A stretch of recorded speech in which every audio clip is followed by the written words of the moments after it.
할렐루야, 반갑습니다. 제 개인적인 사정으로 한 2주 빠졌는데요. 오늘부터 또 열심히 계속해서 이어나가도록 하겠습니다. 오늘 성령으로 시각으로 본 요한복음 32번째 시간으로 예수님의 담화 중에 사마리아 여인과의 대화 3번째 시간으로 전도에 대하여 우리 한번 살펴보도록 하겠습니다. 본문은 요한복음 4장 27에서 42절 말씀을 가지고 은혜를 나누고자 합니다. 다 같이 기도하시겠습니다. 살아계신 하나님 아버지, 은혜와 사랑에 진심으로 감사를 드립니다. 오늘도 이 부족한 종을 이 단위에 세우셔서 하나님의 말씀을 서로 나눌 수 있도록 은혜 주신 것 진심으로 감사합니다. 참으로 부족하고 무지 목미한 종이 하나님의 말씀을 가지고 섰습니다. 하나님께서 도와주셔서 하나님의 진리의 말씀을 바르게 증거하기에 부족함이 없도록 도와주시옵소서. 감사드리며 예수님의 이름으로 기도하옵나이다. 아멘. 자, 계속해서 예수님의 담화 계속하고 있습니다.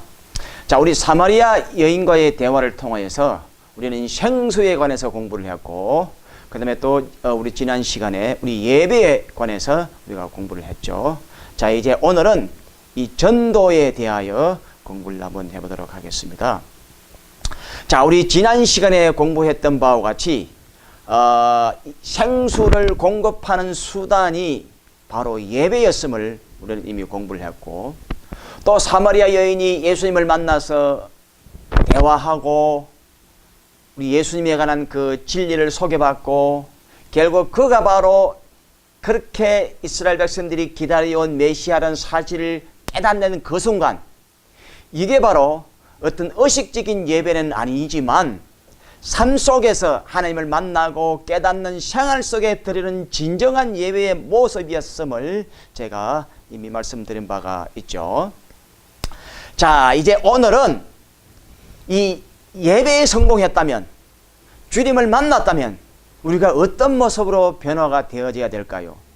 많은 분들이 은혜 받았다고 얘기를 합니다. 감동받았다고 얘기를 합니다. 하지만 그 후속 조치가 그냥 자기 속에서 끝인다면 그건 진정으로 은혜를 받았다고 말할 수가 없죠.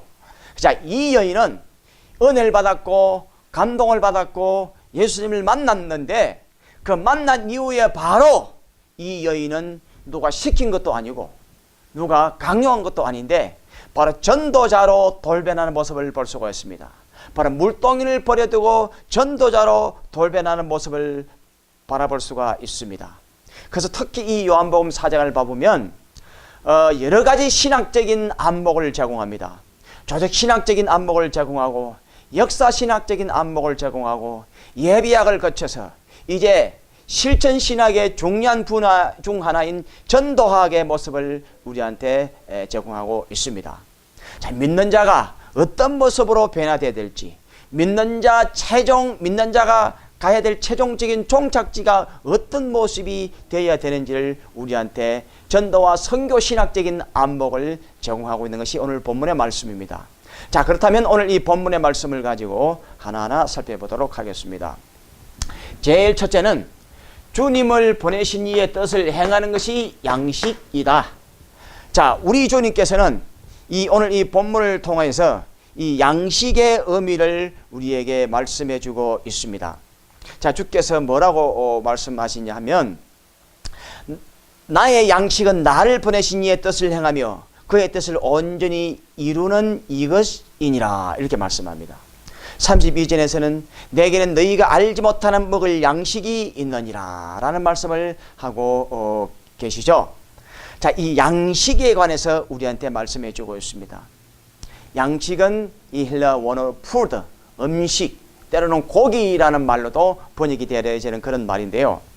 자, 이 양식, 우리 인간이 먹어야 사는 이 양식을 가지고 예수님은 자기 자신을 증거해 왔습니다. 나는 생명의 떡이다.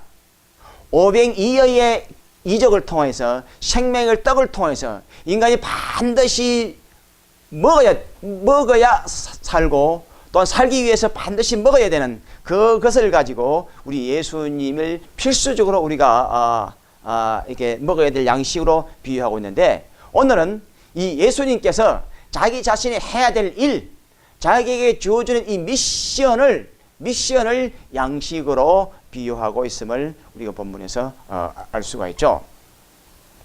자, 이 사마리아 여인은 예수님과의 대화 속에 끝부분에 이 사람은 어떤 걸 고백하냐면은, 자, 메시아가 온다는 사실을 알고 있었습니다.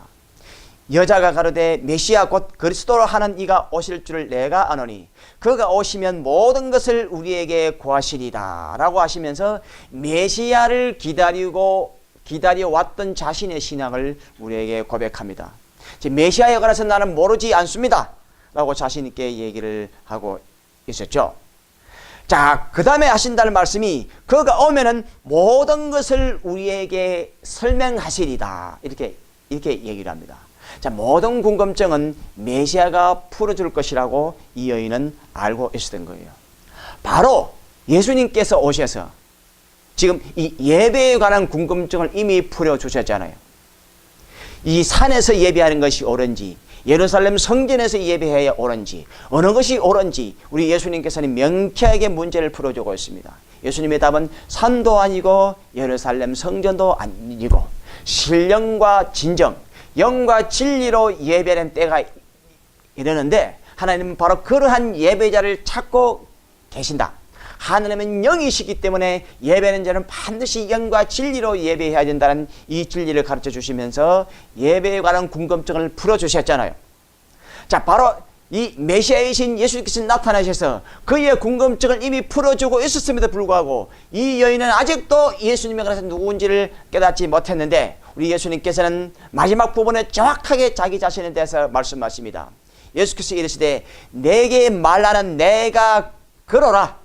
지금 내가 말하고 있는 그 메시아가 바로 나다 라고 예수님께서 자기 자신을 공개하는 모습을 여기서 볼 수가 있죠. 자, 바로 그 후에 이제 오늘 본문이 시작이 되는데 그때 바로 이 음식을 구하려 갔던 이 제자들이 다시 이제 등장하게 되어지죠. 근데 제자들이 돌아오게 되어집니다. 자, 이 제자들이 돌아와 가지고 이 자신들이 볼 때는 아주 낯선 장면을 보게 되었는데 본래 우리 이미 공부했던 바와 같이 이 유대인들은 사마리아 여자와 오래 서 있는 것 자체가 그게 용납이 안 됩니다. 대화를 한다는 건 더더욱 용납이 안 되죠. 자, 그런데 이 두 사람이 대화를 나누고 있는 모습을 보고 제자들이 아주 의아해하는 모습을 본문에 볼 수가 있죠. 자, 근데 그 의아해하는 모습을 볼 수는 있는데 이 사람들이 27절에 보니까 이때 제자들이 돌아와서 예수께서 여자와 말씀하시는 것을 이상히 여겼으나 무엇을 구하시나이까 어찌하여 저와 말씀하시나이까 묻는 이가 없더라. 자, 속으로 의아해는 하지만 아무도 묻는 이가 없더라라고 말씀을 하고 있습니다. 자, 우리 이 현대인들이 가장 큰 단점이기도 하고 때로는 장점이 될 수도 있는데 어디 가서 이렇게 자기 마음에 들지 않는 모습을 보면 참지를 못합니다. 그냥 불만사항을 바로 얘기를 하게 되어지죠. 제가 그 멕시코 선교 여행을 갔을 때 거기에 이 스페니시 랭귀지를 유창하게 하면서 거기는 선교사님도 아직까지 이 스페니시 랭귀지를 유창하게 구사하지 못했는데 그분이 와서 통역을 아주 도맡아 하시고 아주 큰일을 하시는 분이에요. 그런데 그 선교사님이 그 모임에 그 다음 날 그 차 사이즈가 좀 작아가지고 같이 가면 조금 이렇게 문제가 생겼는데 그 선교사님이 그래도 내가 가야 되지 않겠느냐라고 딱 얘기를 하니까 그 돕는 분이 바로 그냥 그 나이가 지금 80이 넘은 할아버지 선교사님인데 그냥 바로 탁 쏘아붙이면서 그 많은 사람들이 와 있는 데서 바로 그냥 신경 끼려고 짜증을 내면서 뭐 그냥 바로 그냥 해붙이는 걸 보고 야, 진짜 물론 그 문화 자체가 그런 것도 있지만 그 나이 드신 분들이 이거 너무한 거 아닌가 하는 모습을 보고 참 사람들이 이 그리스도를 믿고 하나님을 믿고 있으면서도 자기 마음에 들지 않는 모습을 보고 그냥 반응에 바로 즉각적으로 나오는 모습을 볼 수 있는데 오늘 여기 봐보니까 이 분위기가 이미 아주 신령과 이 이 상황 자체가 살아있는 예배라고 얘기했잖아요. 그러니까 맞죠. 이 예배가 너무너무 엄숙했고 진리가 공개되고 진리가 깨달아지고 이 분위기가 완전히 이게 성령이 운영하는 분위기가 딱 되니까 의아는 하지만 아무도 불평하는 이가 없더라. 왜 당신은 이 사마리아 여인들과 이런 얘기를 하고 있어? 이거 사실 이러면 안 되는 거잖아 라고 말할 수 있었지만 아무도 말하는 이가 없더라. 교회 왜 싸우는지 아십니까? 왜 믿는 자들의 모임에 다툼이 있는 줄 아십니까? 그 분위기가 영적인 분위기가 되면 아무도 불평하지 않습니다. 속에 마음에 들지 않는 얘기가 있다 할지라도 절대 함부로 말하지 않습니다. 그래서 이 영적인 분위기가 얼마나 중요한지 여기서 우리가 깨달을 수가 있죠. 자, 우리 예수님께서는 이 너희가 알지 못하는 이 양식, 나를 보내신 이의 뜻을 행하는 것이 바로 양식이다. 다시 말해서 자신에게 주어진 이 사명의 길이 지금 내가 이 먹어야 될 양식보다 더 중요하다는 말씀을 하고 있습니다. 이 분위기 자체가 이제 우리 주님이요, 이제 할 만큼 했고 열심히 했으니까 이제 음식을 구해왔으니까 좀 뭐 좀 드시고 좀 하십시오라고 얘기를 하니까 그때 나온 말이 바로 이 말씀이에요. 나는 너희들이 알지 못하는 양식이 또 있다는 거예요. 그래서 나를 보내신 이 뜻을 행하는 것이 나의 진정한 양식이다. 내 육체의 생명을 위한 양식도 양식이지만 내가 해야 될 일을 하는 것이 진짜 양식이다라고 말씀을 하십니다. 그 다음에 나중에 이제 그 뒤에 요한복음 6장 27절에 가면 오병이의 기적 뒤에 봐보면 오병이의 기적 이후에 사람들이 예수님을 막 따르기 시작하잖아요. 그때 예수님께서 그 따르는 군중들을 향하여서 하신다는 말씀이 썩는 양식을 위하여서 일하지 말라. 영생토록 있는 양식을 위해서 일하라. 이렇게 말씀하십니다. 거기서도 어떤 게 양식인지, 양식도 썩는 양식이 있고 썩지 않는 양식이 있다. 영생토록 있는 썩지 않는 양식을 위해서 일하라. 자, 그러면 우리가 그 양식을 위해서 우리가 어떤 일을 해야 됩니까? 라고 물으니까 바로 예수를 믿는 것이, 하나님을 믿는 것이 바로 하나님의 일이다. 자, 이렇게 양식의 의미를 가르쳐 주는 모습을 우리가 나중에 확인할 수가 있죠. 자, 이렇듯 우리 예수님께서는 자기에게 주어진 일을 지금 충실히 감당하고 있었던 거예요. 정말로 주님은 지금 아주 지친 여행길에 계셨습니다. 그래서 섭리적으로 이 사마리아 여인을 만나기 위해서 그곳에 가셨지만 또 육체적으로 목도 마르고 배도 고프고 이런 상황이 있었지만 자기에게 주어진 이 일을 묵묵하게 이행함으로써 장차 12제자들이 하나님의 사역을 감당할 때 먹는 것보다도 입는 것보다도 자는 것보다도 아니 지금 저와 여러분들이 갖고 있는 이 목숨보다도 더 중요한 것이 바로 하나님의 일을 감당하는 거다 라고 하는 그 양식의 진정한 의미를 우리를 위해서 가르쳐주고 있는 그런 귀한 장면인 거예요. 자, 이제 두 번째, 이 사마리아 여인이 이제 이 제자들과 그 말하고 있는 사이에 바로 28절에 봐보니까 여자가 물동이를 버려두고 동네에 들어가서 사람들에게 이르되, 바로 이제 동네에 들어가서 전도자로 돌변하기 시작합니다. 자, 근데 이 사마리아 여인의 전도 방식이 어떤 전도 방식이었느냐 하는 거예요. 자, 이 사마리아 여인의 전도 방식은 29절에 보니까 나의 행한 모든 일을 내게 말한 사람을 와 보라. 이는 그리스도가 아니냐. 와 보라. Come and see. 자, 이 전도 방식은 바로 와서 보라. Come and see의 전도 방식이었다는 거예요. 바로 이 전도 방식은 바로 요한복음 1장 46절에서 48절에 이 빌립이 이 나다나엘을 전도할 때 전도했던 방식이에요. Come and see. 와서 보라는 거예요. 자, 가장 효과적인 전도 방식이 뭔지 아세요? 신앙적인 논쟁을 한다든가 어떤 종교적인 논쟁을 한다든가 그러면 끝이 없어요. 말이 필요 없습니다. 일단 와라. 그 다음에 직접 눈으로 확인하라. 백문이 불여일견이라는 말이 있잖아요. 100번 들으면 뭐예요? 와서 직접 보는 것이 훨씬 더 효과적이잖아요. 그래서 와서 보라. 자, 이렇게 전도를 합니다. 특별히 이 빌립이 나다나엘을 전도할 때 이 빌립의 말로 나다나엘이 예수님을 향해서 다가오고 있을 때 우리 예수님께서는 나다나엘을 딱 보고 벌써 파악을 다 하고 계십니다. 그래서 예수님은 이 나다나엘이 네가 어떤 사람이라는 걸 얘기를 다 하잖아요. 그래서 깜짝 놀랍니다. 그래서 빌립이 너를 부르기 전에 네가 무화과나무 아래에 있을 때 내가 너를 보았노라 라고 예수님께서 말씀을 하십니다. 이게 벌써 자기를 만나기 전에 이미 자기를 다 파악하고 있었다는 점에서 납작 엎드리면서 그 자리에서 바로 깨지면서 이 나다나엘은 바로 당신은 하나님의 아들이요 우리 이스라엘의 임금이라고 그렇게 고백하는 모습을 볼 수가 있습니다. 바로 이 사마리아 여인도 바로 예수님께서 벌써 이 사마리아 여인을 다 파악하고 있었잖아요. 너는 본래 남편이 없다고 얘기를 하니까 예 맞아, 너 남편 없는 거 맞아. 내에게 남편이 5이 있었고 지금 남편은 내 남편이 아니야. 아니 저가 날 언제 봤다고 내 삶을 다 알아. 벌써 자기에 대해서 다 읽고 있었다는 거예요.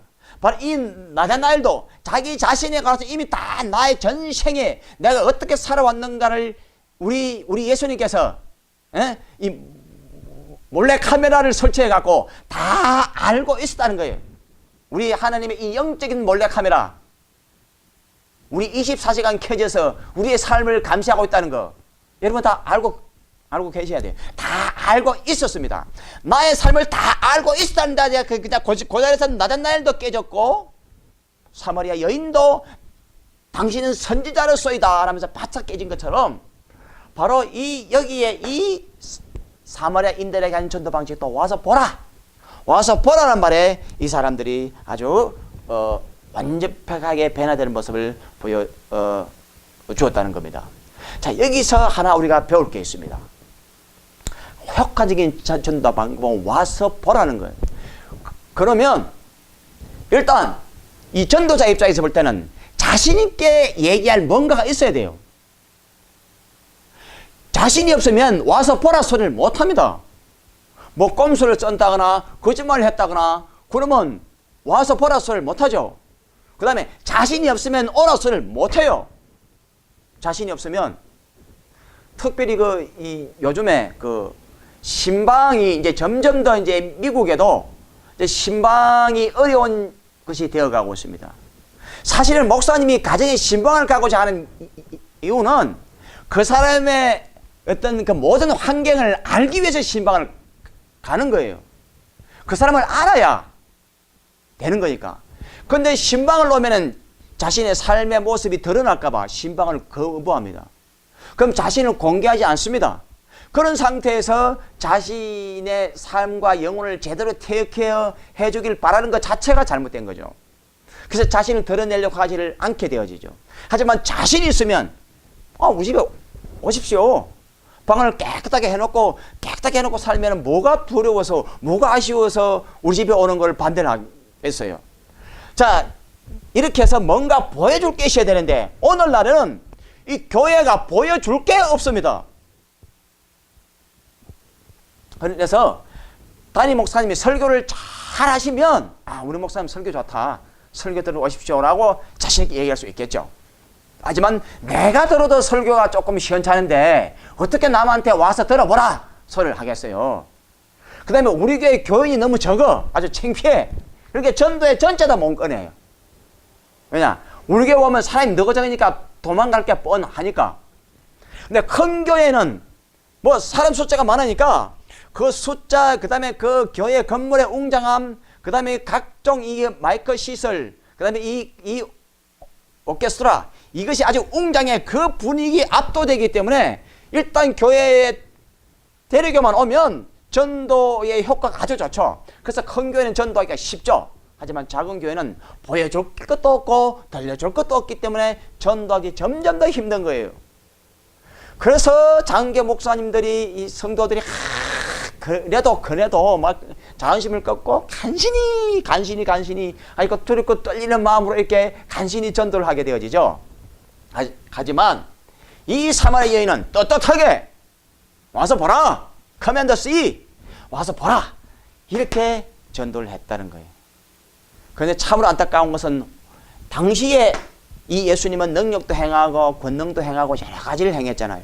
그런데 오늘날에는 교회의 능력이 사라진 지 오래예요. 제가 이 강의를 통해서 누차 말씀을 드렸잖아요.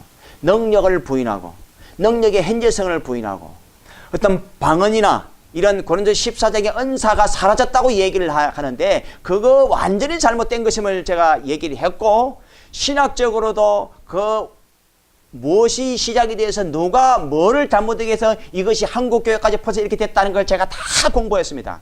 그래서 이 부분을 제가 아주 고처주로 다니는 전도사 중에 한 사람인데 어떤 때는 그런 능력도 없어졌습니다. 그렇다면 메시지라도 좋으냐?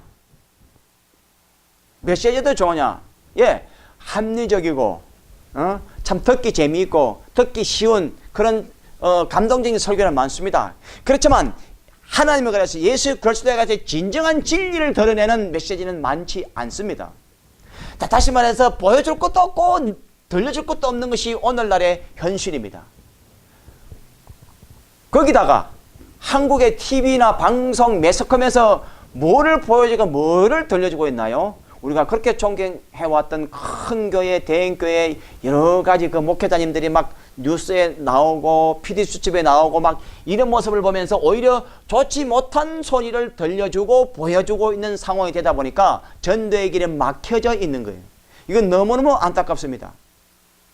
교회가 윤리도덕으로 구원을 받아서 윤리도덕을 강조해야 될 것이 아니지만, 그러나 이것이 안 되면 사람들한테 전도의 길이 막히기 때문에 우리 믿는 사람이 윤리도덕적으로도 흠이 없게 살아야 된다는 것을 우리는 알 수가 있는 거죠. 자, 그 다음에 이 사람이 전도한 효과가 어떻게 나타났는가 하면 42절에 보니까 어떻게 전도 효과가 나타나냐면, 그 여자가 말하되 이제 우리가 믿는 것은 내 말을 인함이 아니니 이는 우리가 친히 듣고 그가 참으로 세상의 구주인 줄 알미라. 자, 이 여자의 전도가 얼마나 효과적인 전도였는가 하면 두 가지 효과가 나타났습니다. 첫째는 자기 발로 오게 만들었습니다. 교회 오기 싫은 사람 억지로 끌고 오는 거, 억지로 와 앉아있는 사람 참 그거 쉽지 않으네요. 그 사람 억지로 앉아있다가 예수님을 깨달으면 다행인데 마침 가는 날이 장날이라고 그날 별로 은혜를 못 받고 가면 그 사람 다시는 교회에 오지 않습니다. 다시는 끌려오지도 않습니다. 다시는.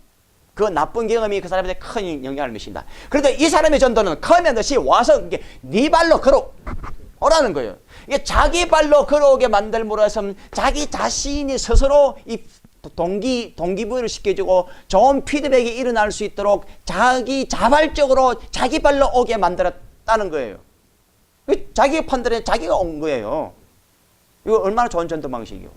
자, 그 다음에 두 번째로는 이 사람들이 예수를 깨닫고 뭐라고 얘기했냐면, 우리가 믿는 것은 내 말을 인함이 아니다. 이제는 전도자인 너는 빠져. 이제 전도자, 이게 예수님과 우리와 연결시킨 이 중보자는 빠져. 이제 우리가 친히 예수님의 말씀을 듣고 판단해 보니까 그가 진짜 이 세상에 오실 메시아가 맞구나라고 판단하게 된 것이다. 그러니까 이제는 너는 빠지고 우리가 직접 예수님 말씀을 듣고 이렇게 상대하겠다. 자, 이런 완벽한 그리스도를 직접 만나서 직접 깨닫고 직접 체험하는 사람으로 만들어준 전도 방법이었다는 거예요. 얼마나 훌륭한 전도 방법이에요.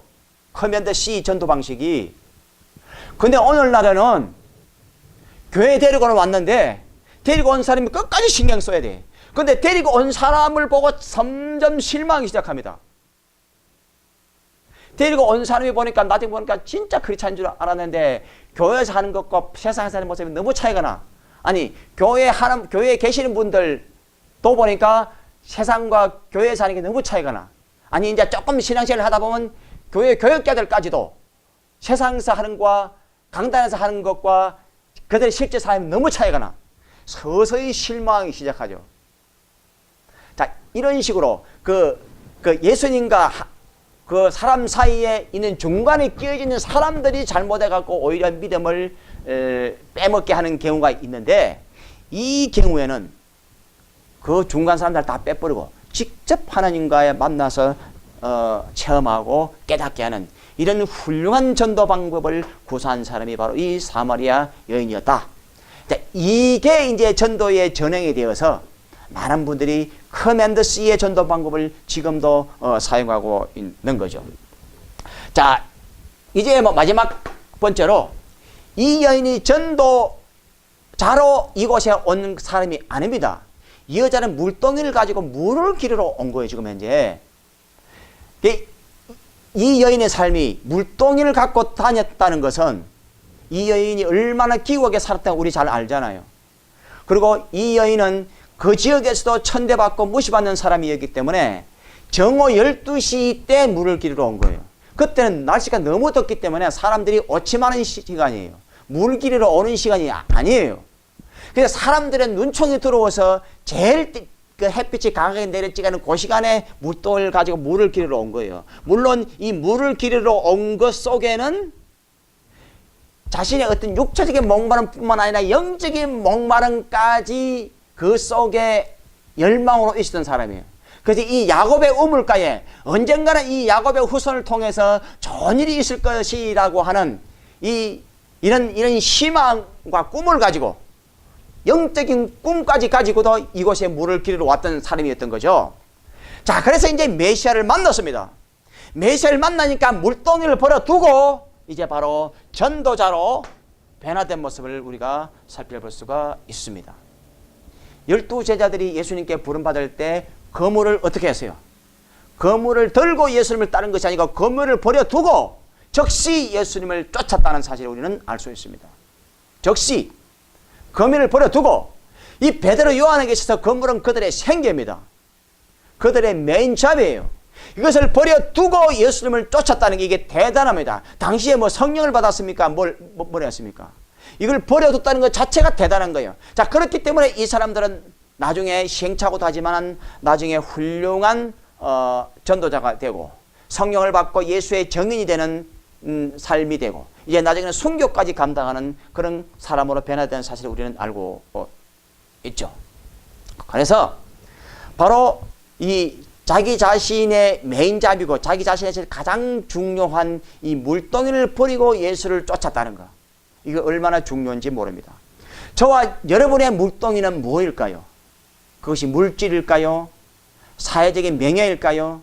내가 하고 있는 가게일까요? 사업체일까요? 내 자식일까요? 자, 내가 갖고 있는 이 물동이를 예수님 앞에서는 버려둘 줄 아셔야 돼요. 이것이 안 되면 진정으로 예수의 제자가 될 수가 없습니다. 그 물동이가 자기 가족들일 수도 있습니다. 우리 예수님께서는 내 형제 처자를 미워하지 아니하면 내 제자가 될 수가 없다라고 말한 이유가, 그것이 물동이라면, 내 가족이 물동이라면 그것도 버리고 나를 따르라. 그 버리는 게 능사냐? 그 다음에 자기 십자가를 지고 나를 따르지 않는 자도 내 제자로 합당치 않다. 그 와중에서도 네 십자가는 질 거는 또 지고 따라야 내 제자가 된다라고 예수님은 말씀하고 있습니다. 저와 여러분이 갖고 있는 물동이는 뭘까요?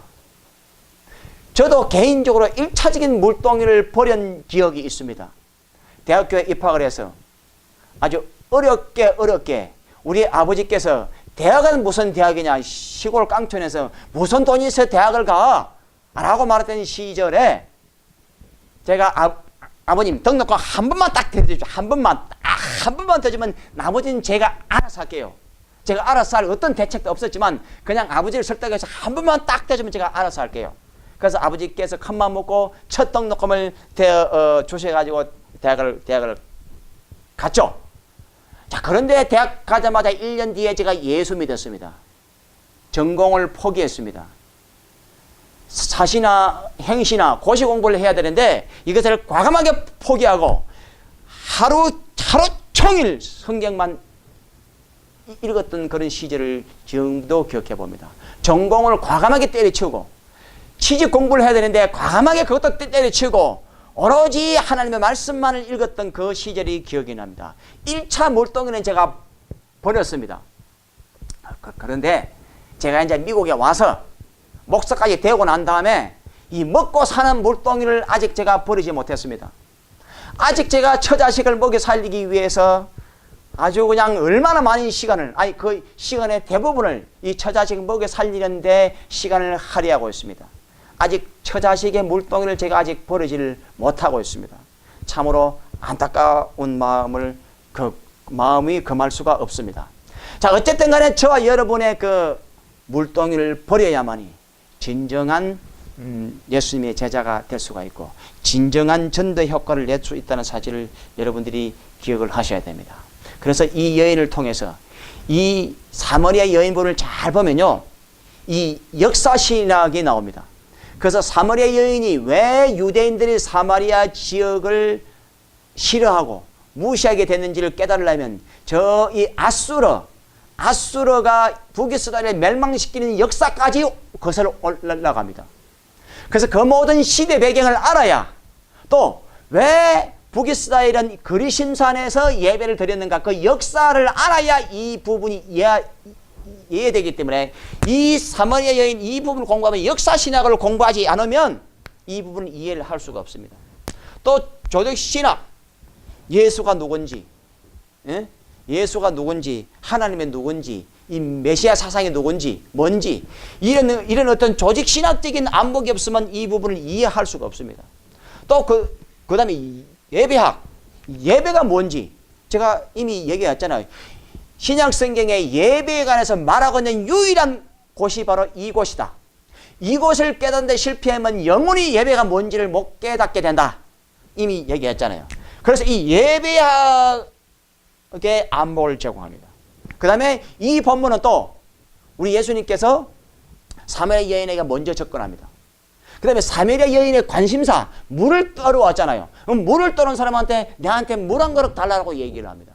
그의 관심사를 통해서 접근해서 그에게 말을 걸어서 진리를 이끌어냅니다. 사도 베드로가 물고기 잡잖아요. 물고기 잡는 사람한테 예수님한테 다가가서 깊은 곳에 그물을 들이라. 나중에 요한복음 21장에서는 배 오른편에 그물을 던기라. 자신의 메인잡이고 자신의 관심사를 같이 얘기하고 그것을 일컬어서 그 사람들과 대화의 출구를 만들고 그렇게 해서 그 사람들로 하여금 진리로 이끌어내는 이 예수님의 전도 방식, 바로 이런 이 실전신학 분야 중에 이 전도학이라고 하는 이 유명한 그런 신학적인 안목을 제공하는 것이 이 요한복음 4장이에요. 그래서 요한복음 4장 이 하나의 역사신학, 조직신학, 예비학, 전도학, 아주 우리 목사님들이 되기 위해서 공부해야 되는 모든 시각적인 안목이 이 안에 다 있습니다. 다. 여기 율법도 있고요. 막 없는 게 없을 정도예요. 얼마나 이 사마리아 여인과의 대화가 중요한지 모릅니다. 그래서 저와 여러분 이 진리를 깨달아서 이제 말씀을 마칩니다. 예배를 통해서 은혜를 받았다면 우리는 전도자로 변해야 됩니다. 혼자 은혜 받았다 하고 가만히 있으면 그건 아무 소용이 없습니다. 그래서 이 여인처럼 물덩이를 버려두고 내 자존심과 내 자아를 버리고 과감하게 예수님을 증거하는데 앞장서는 저와 여러분들이 될 수 있기를 주님의 이름으로 부탁합니다. 기도하시겠습니다. 살아계신 하나님 아버지, 은혜와 사랑에 감사를 드립니다. 오늘 이 사마리아 여인과의 대화를 통하여서 전도에 관해서 알아보았사오니 진심으로 감사를 드립니다. 우리가 은혜를 받았고 예수님을 만났다면 사람들한테 때를 얻든지 못 얻든지 예수를 증거하고 나타내는 우리가 되게 도와 주시옵시고, 자신있게 예수를 두려워 떨지 말고 자신있게 힘있게 Come and see, 와서 보라 라고 자신있게 전도할 수 있는 우리가 될 수 있도록 도와 주시옵소서. 감사드리며 예수님의 이름으로 기도하옵나이다. 아멘. 네, 감사합니다.